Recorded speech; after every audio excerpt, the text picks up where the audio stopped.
Aujourd'hui, les enfants, nous allons vous lire l'histoire du vilain petit canard.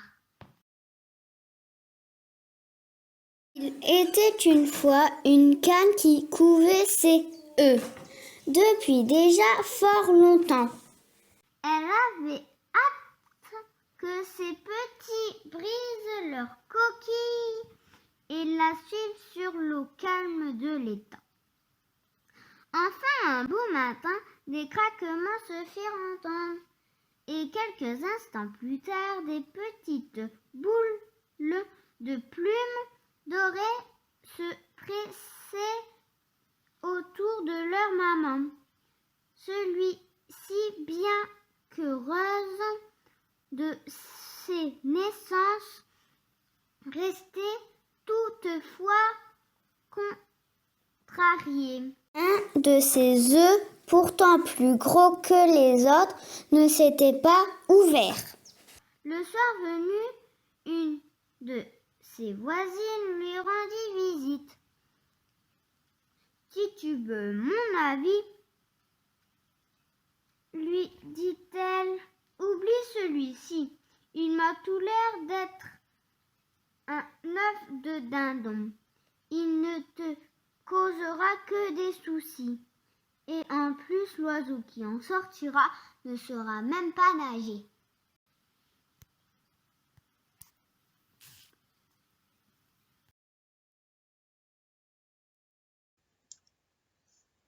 La canne décida malgré tout de patienter jusqu'au lendemain.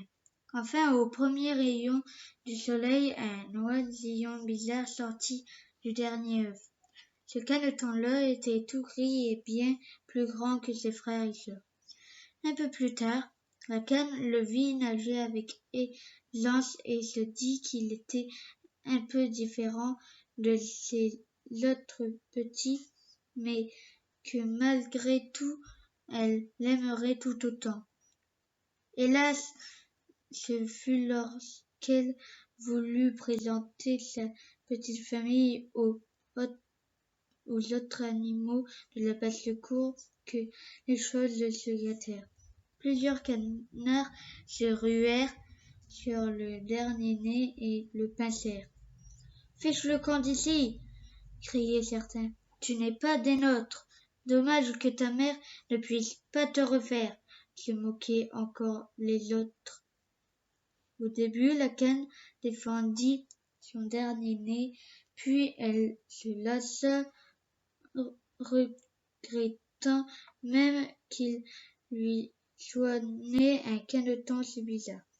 Désespéré, celui que tous appelaient déjà le vilain petit canard décida de s'enfuir.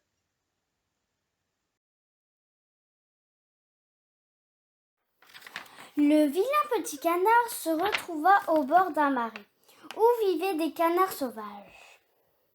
La triste et fatigué, il passa seul la première nuit de sa vie. Au matin, il entendit qu'on lui parlait. « Tu es si laid, dit un canard, que je me demande de quel œuf tu as pas pu sortir. » Le pauvre petit ne sut quoi répondre, et l'autre poursuivit en s'envolant. « Mais peu importe ton allure, après tout, veux-tu devenir un oiseau migrateur et nous accompagner jusqu'au bout du monde ?» Le caneton n'eut pas le temps de prononcer le moindre mot. Des coups de feu éclatèrent et l'oiseau tomba dans l'eau, qui rougit de son sang. Le vilain petit canard courut se cacher parmi les hautes herbes et y trembla toute la journée.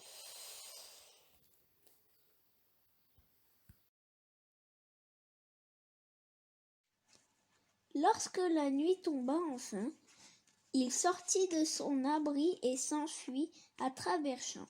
Il arriva bientôt devant une pauvre maison, habitée par une vieille femme, son chat et sa poule.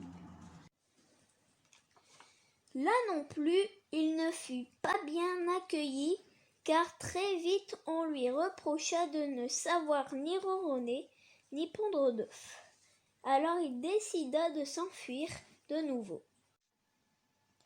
Quelques semaines plus tard, ce fut l'automne. Le vilain petit canard était toujours aussi seul et triste. Son unique joie en ce monde consistait à glisser sur l'eau tout le jour. Un soir, alors qu'il nageait ainsi, il eut le bonheur d'apercevoir des cygnes. Il eut le souffle coupé devant leur beauté et leur grâce. Hélas! Il les vit bientôt prendre leur envol, car ceux-ci s'en allaient passer la mauvaise saison dans un pays plus chaud. Cette année-là, l'hiver fut terrible et le vilain petit canard eut bien du mal à survivre. Un matin, enfin, il sentit qu'un doux soleil effleurait ses plumes. Il eut alors l'impression de renaître et déploya largement ses ailes. Il les sentit plus grandes et plus vigoureuses.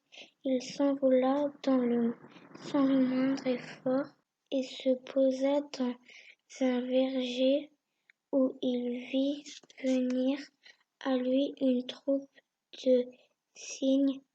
De nouveau, il fut subjugué par leur beauté, mais cette fois-ci, il décida de les suivre. Si son destin était d'être rejeté ou tué, il préférait encore que cela soit fait par de tels oiseaux.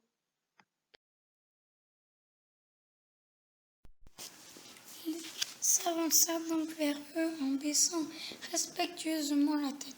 Ce fut alors qu'il aperçut son image dans l'eau.